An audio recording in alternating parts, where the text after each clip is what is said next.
ইসকনের দলেরা হয়তো মুসলমানদের ইতিহাস ভুলে গেছে, তবে তাদেরকে মনে করিয়ে দিতে চাই, ইসলাম কখনোই যুদ্ধ পছন্দ করে না।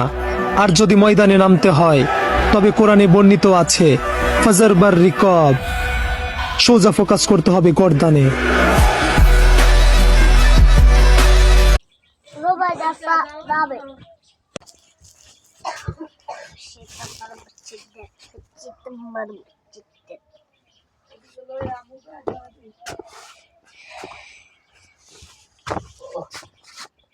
আইসে রে আমা